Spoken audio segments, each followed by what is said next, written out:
Louvem a Deus. Amém, amados? Não é só de qualquer jeito assim chegar aqui, pá. Não, ele está falando, faça algo novo, aclamar. É declarar algo que você talvez nunca declarou a respeito de Deus. E é interessante nós olharmos para tudo isso e ver um homem de coração quebrantado.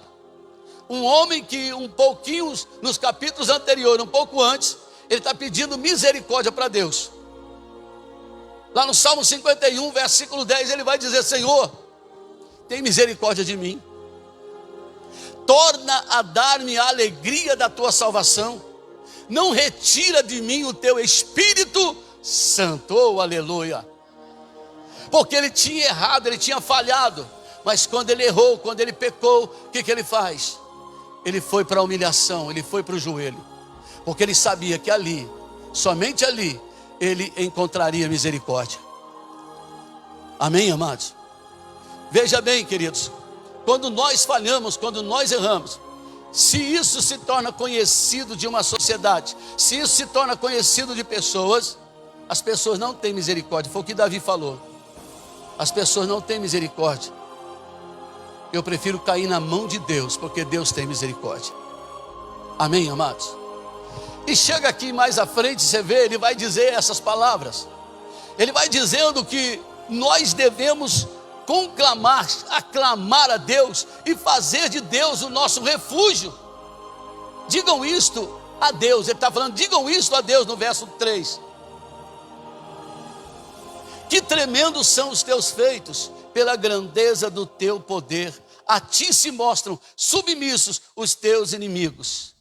Toda a terra se prostra diante de ti e canta louvores a ti, canta louvores ao teu nome, oh aleluia. Eu quero falar um pouquinho de oração, junto com você. Eu repito para você não esquecer mesmo.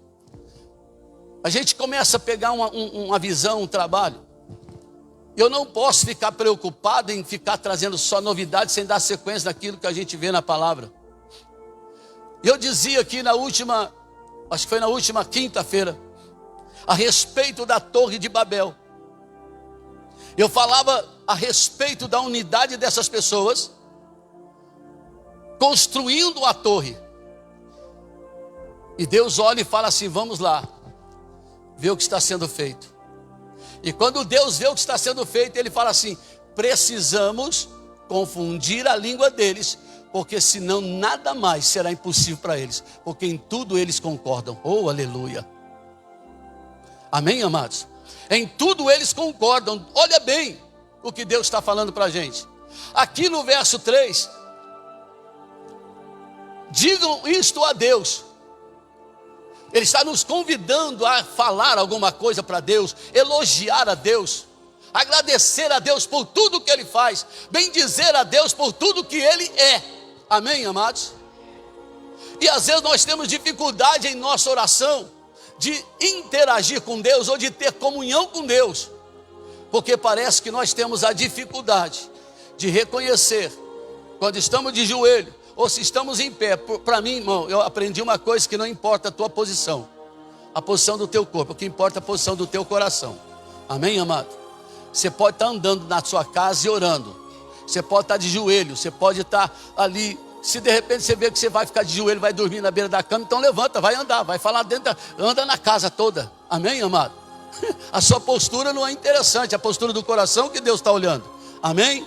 Glória a Deus. Então veja, nós temos dificuldade às vezes de chegar a Deus, ainda que nós sabemos que o caminho está o quê?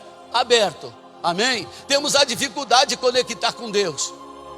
Talvez aqui tem pessoas que vai dizer assim, pastor, eu tenho dificuldade de acordar de madrugada ou cedo para orar a Deus.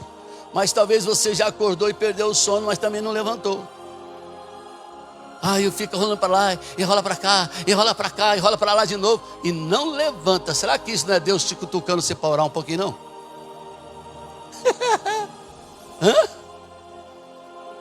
Perde o sono, fica rolando na cama, fica com dor no corpo, mas não levanta para ir lá falar um pouquinho com Deus, para dizer a Ele, oh Deus, que tremendos são os seus feitos. O Senhor me tirou da cama hoje. O Senhor me acordou mais cedo hoje. Aleluia. Então, eu vejo que quando nós começamos a confessar quem Deus é, confessar as grandezas de Deus, olha para a natureza. De repente você fala, mas Senhor, eu não sei nem te falar alguma coisa. Olha para a natureza, olha para os teus filhos, olha para a tua vida, olha para tudo que está ao teu redor e começa a dizer para Deus assim: quem é que poderia fazer tal coisa? Quem é que poderia fazer isso? Quem poderia ter me dado um filho? Quem poderia ter me dado uma família? Quem poderia ter me dado saúde como o Senhor me dá? Amém, amados? Aí você começa com gratidão a Deus. Eu te garanto uma coisa, querido, que o caminho já está aberto. Agora ele começará a ser mais iluminado, porque começa a descer e subir anjo por esse caminho. Oh, aleluia, para chegar onde você está, querido. Eu fico imaginando a cena de Jacó, quando estava para ser trocado o nome dele para Israel. Ele naquela batalha, naquela luta, ele vai orar a Deus, ele vai buscar a Deus. E quando a coisa pega mesmo, aí vem um anjo para ele. Ele vê que é algo sobrenatural. O que ele faz com o anjo? Obrigado por ter vindo me visitar, tchau, boa sorte. É isso que ele faz com o anjo? O que ele faz com o anjo? Ele agarra. E o anjo fala, me solta. Solto não. Mas de jeito nenhum. Você não me abençoou ainda?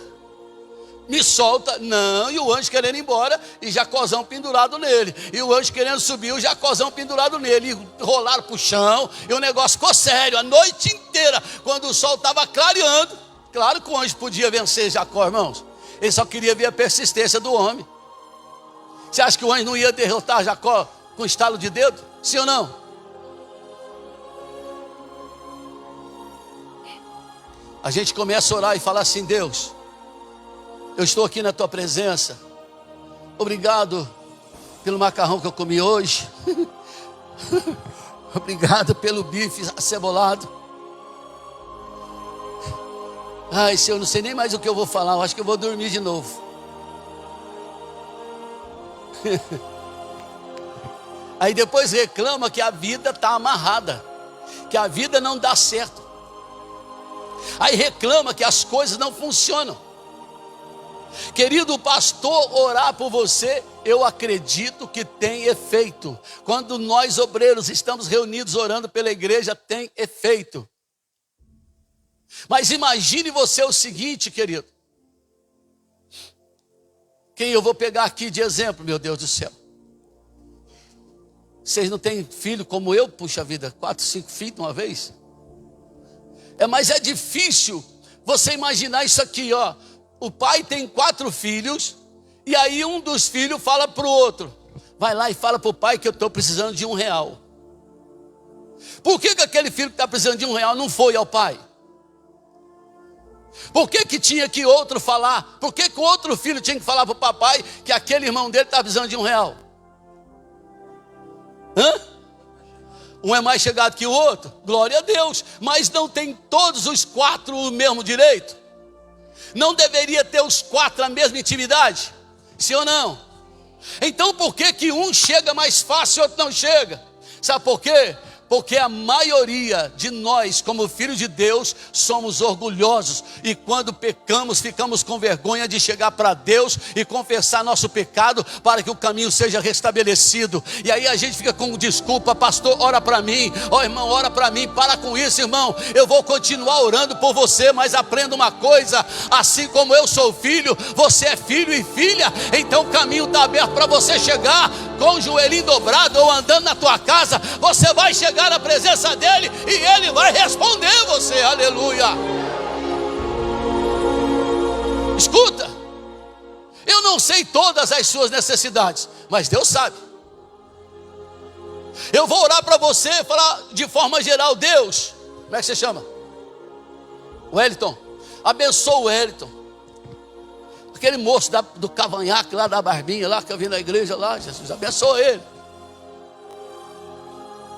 Mas eu não sei o teu problema, porque se Deus não me revelar.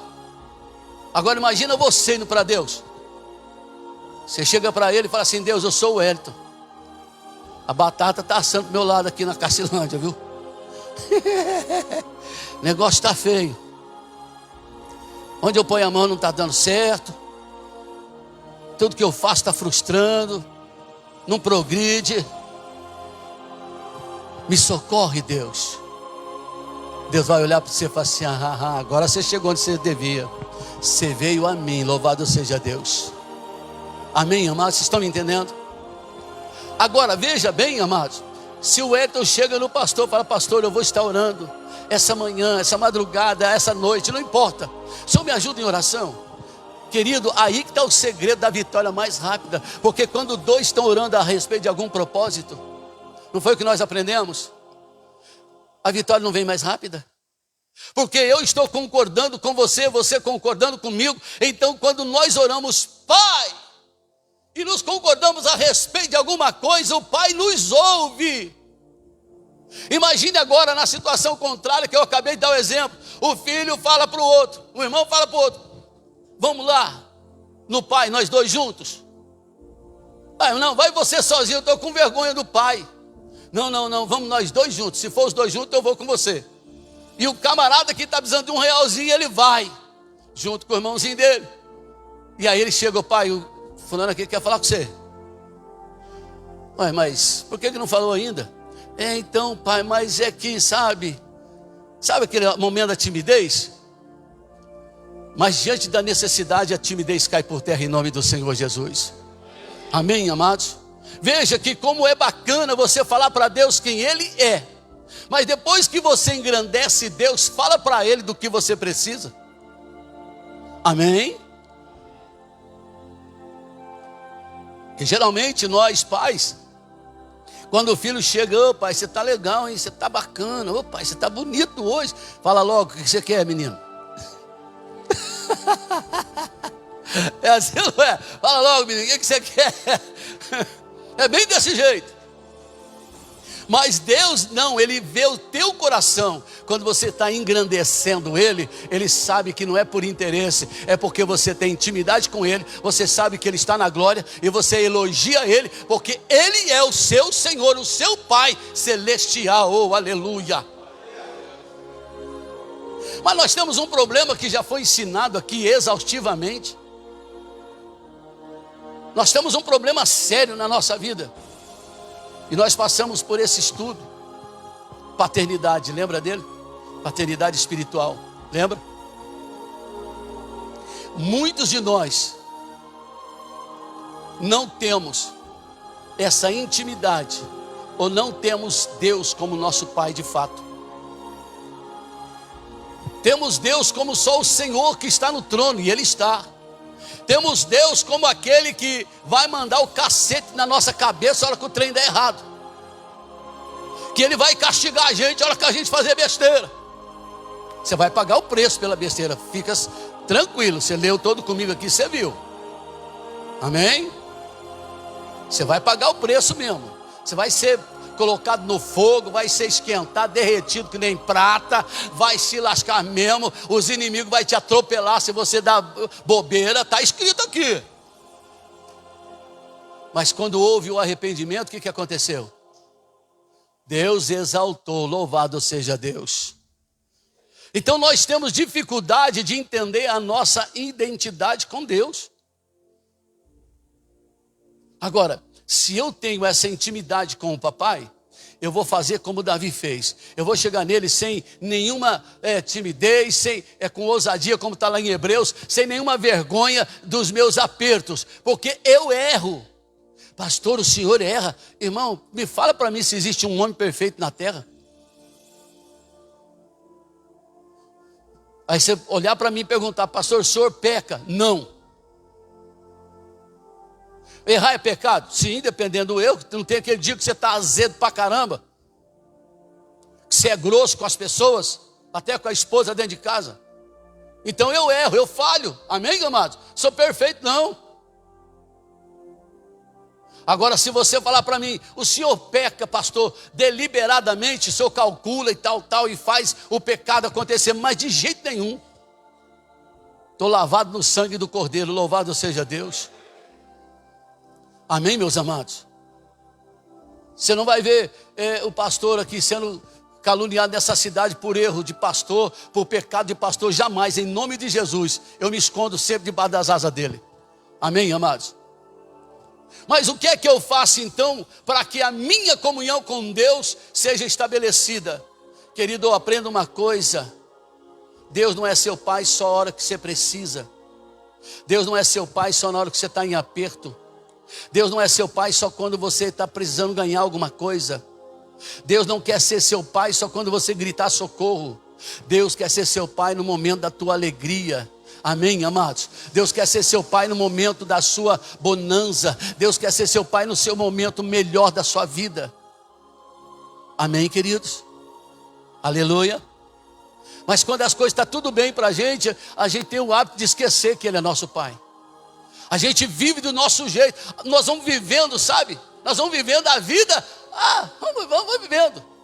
E quando o negócio azeda de novo, voltamos correndo: pai! Ainda bem que o pai sempre atende. E o pai ainda vai dizer assim: eu te falei. Eu te falei. Até com criança a gente já faz isso. Não bota a mão ali não, em vez de ir lá botar um esparadrapo na tomada, deixa o bico aberto lá, um buraquinho aberto, a criança vai lá e leva um choque. Eu te falei, eu não falei para você. Mas você botou o dedo lá, tá vendo? É bom até que ele não bota mais o dedo nunca lá. Não é não, Natalina? Nunca mais.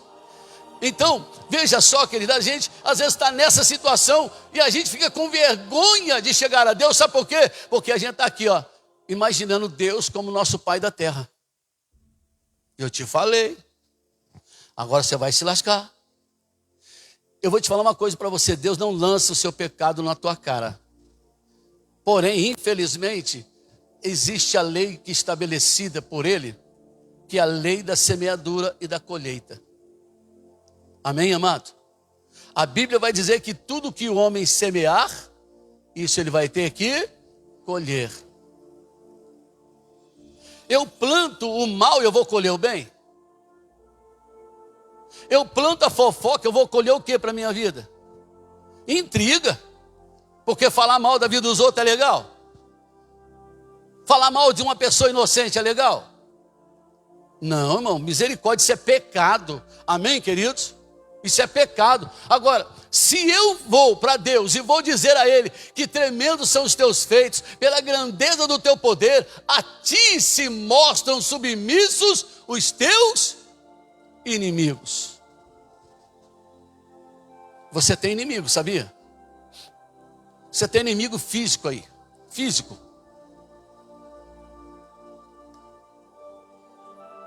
Inimigos que batem nas tuas costas, te chamam de amigo, de amiga. Amigos que riem para você. Você vira a costa, ela chega perto de outro, ele chega perto de outro e fala assim: nossa, não suporta esse cara, não suporta essa menina. Inimigos. Falsos. Mas escuta, quando você é filho de Deus e tem essa intimidade com Deus, os teus inimigos vão ter que se prostrar diante do teu Pai. Oh, aleluia. Os teus inimigos terão que se prostrar diante de Deus. Amém, meus amados? Vocês estão me entendendo aqui onde a gente quer chegar? Veja, eu quero pular para o verso 10. Diz assim: pois tu, ó Deus, nos provaste, tu nos refinaste, como se faz com a prata. Tu nos deixaste cair na armadilha, puseste uma pesada carga em nossas costas, fizestes com que os nossos inimigos cavalgassem sobre nossa cabeça. Passamos pelo fogo e pela água, porém, afinal, nos trouxeste para um lugar espaçoso. Por que eles passaram por tudo isso? Por que Deus permitiu tudo isso? Diga comigo assim: desobediência. A desobediência, ela custa caro.